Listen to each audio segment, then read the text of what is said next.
La verdad es que aquí es re importante. Nosotros los ciudadanos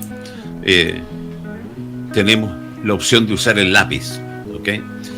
Esta es nuestra manera de hablar y hablamos el próximo fin de semana. Y es una votación histórica, sin lugar a dudas. Pero aparecen también los constituyentes. Vamos a tener la posibilidad de conversar con uno de los candidatos constituyentes, a quien tengo el placer de conocer, Kenneth Romero. ¿Cómo estás, Kenneth, tanto tiempo? Es que ya como no hay fútbol no nos vemos. ¿Cómo estás? Así es, Roberto. Aquí estamos bien, saludos, verdad que hace tiempo que no nos vemos. Yo te escucho así todas las mañanas. Saludos también a Daniela, que está ahí en el estudio. Así que igualmente, sí, Kenneth. Igualmente. Oye, saludos. ¿Cómo estás? Primero, ¿todo bien? Bien, ya vacunado con las 2 dosis, haciendo campaña, trabajando home office. De los candidatos constituyentes son muchísimos. Cuéntame un poquito cuál es la sensación en la recta final, antes de entrar a qué es lo que ves tú, o cómo ves tú, Kenneth Romero, esta nueva construcción de una carta constitucional. Ya, mira, la sensación es la siguiente. Lo que pasa es que aquí en la zona nos toca que tampoco somos tantos candidatos convencional constituyentes como en otros distritos. Aquí somos 42, así ¿ya? Que no somos tantos. Ahora estamos distribuidos creo que en 7 listas distintas, ¿ya? En donde hay 3 listas de completamente independientes. Yo estoy en una lista que se llama Independientes por la región de Coquimbo, en la cual mis compañeros de lista junto conmigo lo que hicimos fue juntar nuestras firmas a través de este sistema electrónico que nos permitió el CERVEL a través de la firma electrónica avanzada. Pudimos hacer el total de firmas que nos pedían para la lista y conformar una lista de independientes. Y en el caso tuyo, Kenneth Romero, ¿cuáles son? Tú eres abogado de profesión, ¿o dónde te enfocarías de ser electo en construir una nueva carta constitucional? Buena pregunta. Mira, la verdad las cosas es que la nueva convención constituyente va a tener que discutir absolutamente todos los temas de una nueva constitución. Nuestra actual Carta Magna tiene 14 capítulos, por lo tanto me imagino que la nueva Carta Magna que se va a elaborar también va a ir discutiéndose capítulo por capítulo. Ahora me imagino que cada constituyente va a poner énfasis en algunos aspectos, no que no tenga que discutirlos, pero va a poner énfasis en algunos aspectos. Yo en lo personal, tanto por mi expertise y por mi experiencia de vida, a mí me gustan varios temas que son el rol del Estado, ¿ya? Yo creo que ahí hay una cosa fundamental que le va a cambiar la cara a Chile, ¿ya? Y cuando me refiero al rol del Estado no me refiero solamente al tema solidario y subsidiario, que efectivamente es importante. Nosotros tenemos que cambiarle ese esquema y tener un Estado solidario, o como dicen algunos, garante de los derechos sociales, sí, pero también viendo a este rol del Estado como un Estado preponderante, robusto. Y cuando me refiero a robusto no me refiero a una gran burocracia, no, robusto.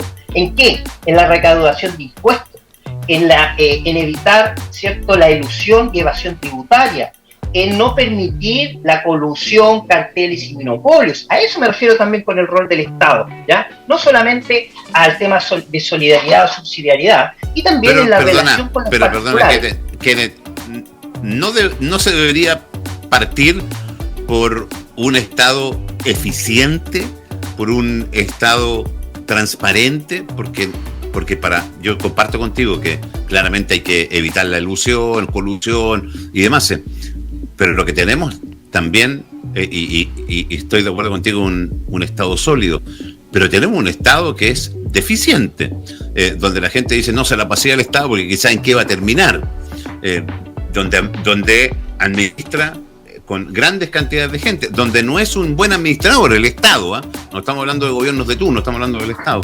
Entonces, ¿no habría que trabajar primero en una gran modernización del Estado, más que hablar de un Estado tan robusto? No sé si eso va también en la nueva Constitución, a lo mejor me estoy yendo para otro lado.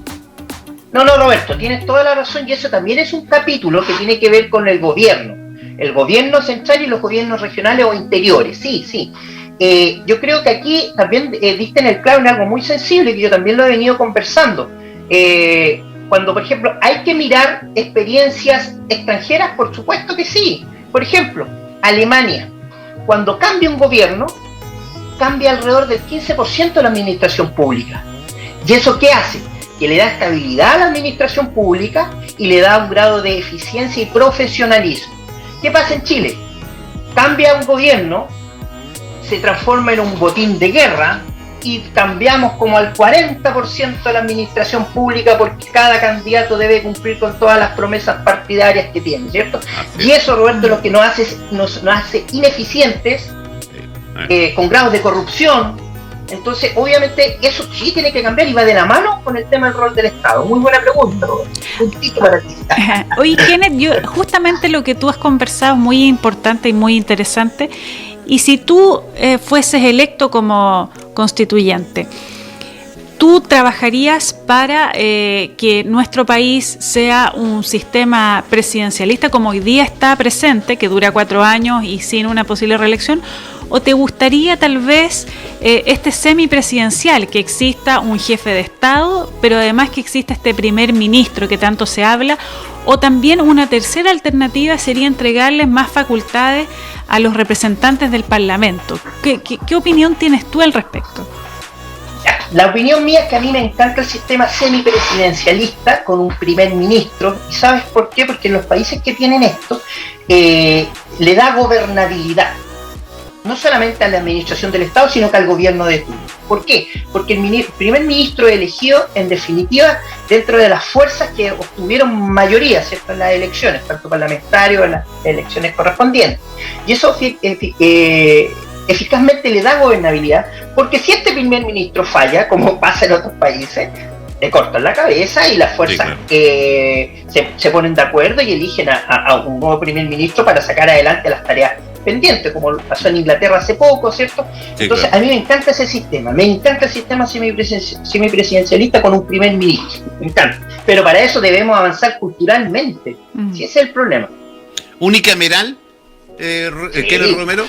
Estaba leyendo por ahí hoy día algunos candidatos, es un temazo, yo soy partidario unicameral, a mí me gusta menos también. Miembros y unicameral. ¿Cuál es la postura tuya? Para que la gente sepa, hoy tenemos Cámara de Diputados, Cámara de Senadores. Claro. El modelo planteado podría ser una sola Cámara. No, a mí me gusta también el sistema unicameral y se viene tratando esto, yo creo que desde cuando fui candidato a diputado en 2013, ya yo y el sector que me representaba en ese tiempo venía planteando esto y efectivamente sí, en los países que ocurre esto, efectivamente no hay problema en la legitimación de la ley para nada, porque el mismo sistema unicameral tiene sistemas de control de la misma ley, ¿ya? Entonces, y hemos visto que con esta modernidad tecnológica ha sido súper ineficiente el tema de las dos cámaras, súper ineficiente en retrasar la ley y todo eso. Bien cortito, yo hago clase de corretaje de propiedad en la Universidad de La Serena y hay una ley del año 2003 durmiendo respecto de regular el corretaje de propiedades. Ni siquiera ha salido de las comisiones de la Cámara de Diputados. Imagínate. ¿Ya? Entonces, y recién en el 2018 se volvió a tratar este tema. Entonces, obviamente hay una ineficiencia ahí de este sistema mixto. ¿Qué pasa con temas un poquito más sensibles en la región, como por ejemplo el famoso tema del agua, recursos naturales? ¿Cuál es la postura tuya? ¿Cómo trabajarías si fueras elegido constitucionalista en ese tema? Aquí hay que hacer un poco de historia. La verdad las cosas que es bien curioso porque nuestro código de agua sí establece que el agua es un recurso, es un bien público. Un bien nacional. Pero se da la paradoja que la misma ley permite transar en el mercado, ¿cierto? El agua, ¿ya? Las acciones de agua, ¿ya? Y separó, del año 70 y algo, separó el tema de la propiedad del agua de la tierra, ¿ya? Entonces, obviamente, aquí existe un problema, porque hay un problema que tiene que ver con la sustentabilidad, ¿ya? Ya los expertos dijeron que en el futuro va a haber una escasez de agua tremenda, ¿cierto? Producto de la escasez de lluvia, el ciclo de la lluvia, el tema del cambio climático, ¿cierto? El tema de la desertificación, sobre todo en esta zona, ¿ya? Entonces, obviamente nosotros tenemos que poner coto a esa situación. Yo creo que el agua debe volver, como siempre fue en este país, a poder del Estado, ¿ya? A poder del Estado.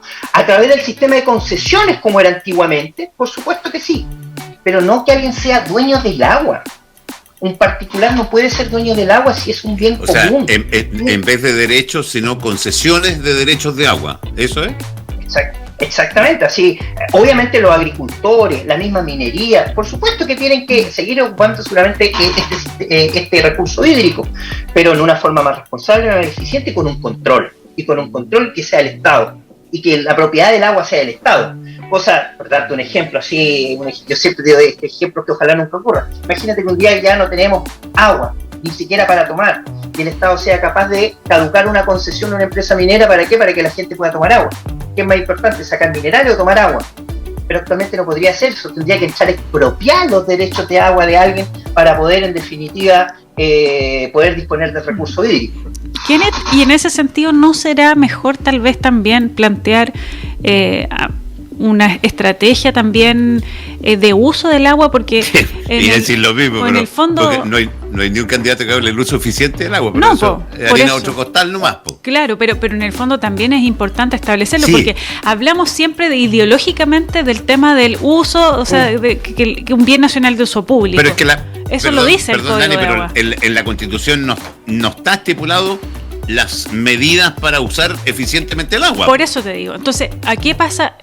Hoy día en el Congreso está desde el año 2008 un proyecto de ley para la desalinización del agua, y lo vengo escuchando hace años, y hoy día no hay nada concreto. Entonces, finalmente, el problema aquí es la pérdida del agua. Entonces, como bien dice Roberto, ¿qué plantearías tú desde el punto de vista? Porque hablamos del uso del agua, el agua es de todo, y eso es algo básico y todos lo sabemos, y las juntas de vigilancia y los canalistas, cada vez que existió la peor sequía que fue vivida en el año 2014, donde el embalse La Paloma llegó a solo tener 4 millones de metros cúbicos, y esa agua fue netamente para administrarla y suministrarla a Ovalle. Pero no escuchaba a nadie justamente del tema de la eficiencia o del uso del agua. ¿Cómo lo plantean ustedes a través de la Constitución? Mira, tú dijiste algo muy cierto. El año 2014 tuvimos sequía, y la verdad las cosas que se hacen, este centro de estudio de zona árida que tenemos acá, sí, ¿cierto? Fue claro, el 2014 nos invitó a todos los candidatos a una reunión, que fuimos los puros candidatos, no fue nadie a verlo, pero ahí ellos dijeron, nuestro problema no es sequía, nuestro problema es cambio climático y el problema del ciclo de la lluvia. Yo esta cuestión la estudié todo sin ser experto en esto. El problema es el ciclo de la lluvia. Y para el tema del ciclo de la lluvia, ellos nos dijeron, necesitan forestar toda la entrada norte de La Serena para impedir el avance del desierto. Desertificación se llama eso. Retrasarlo, ni siquiera impedirlo. Pero eso haría que las lluvias volvieran en un ciclo mayor y el ciclo del agua volviera en alguna forma. Pero espera, ese es respecto al uso eficiente. Mi opinión personal es que ya estamos, creo yo, medios atrasados. Yo creo que ni siquiera con el uso eficiente vamos a poder evitar lo que se nos viene en 20 o 30 años, o seguramente menos.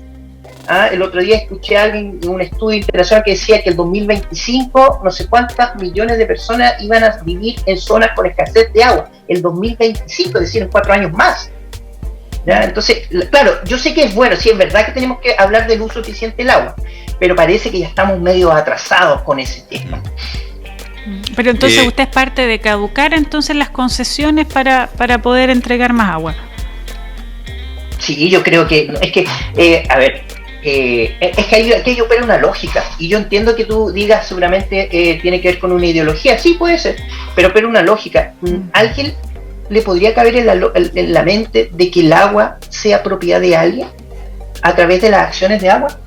La verdad las cosas es que no me cabe a mí en la lógica de que el agua, que es un recurso que nos da la vida, ¿ya? Entonces pueda pertenecer a alguien, ¿no? A mí no me parece. Un poco cerrando, descentralización, querido Kenneth Romero, candidato por lista independiente, ¿me dijiste? Sí, es una lista de puros independientes que se llama Independientes por la Región de Coquimbo, la WB. ¿Ya? Mira, yo sé que se habla harto de descentralización, y lo más probable es que en nuestra nueva constitución terminemos aprobando algo parecido. Yo en lo personal me encanta la federación, ¿ya? Es decir, haber tenido estados federados. Yo, que soy un fanático de la historia, la Constitución de 1826 que estableció a Chile como un país federado era fantástica. Era fantástico. Yo creo que Chile hubiera sido otro si esa Constitución ¿cómo se llama? Los pelucones no le hubieran ganado los pipiolos, ¿cierto? pero no, yo creo a mí me encantaría que fuéramos Estados federados. Mira, yo te voy a poner un ejemplo. Esta empresa que hizo tanto daño en los glaciares estos de Barrick, ¿cierto? Barrick, los glaciares de aquí que al final se les caducó todo lo que es la concesión y que están sacando el mineral por San Juan, por la provincia de San Juan, ¿cierto? Pascualama. San Juan, ¿no? Pascualama, muchas gracias. No, pues nada, San Juan les cobra un royalty del 30%. Y es un royalty para la gobernación que fue determinado en la gobernación o el estado de San Juan. Imagínate es la facultad que tienen. ¿Ya? Y aquí en Chile creo que todo Chile andaba en el 4% de royalty, lo que hace.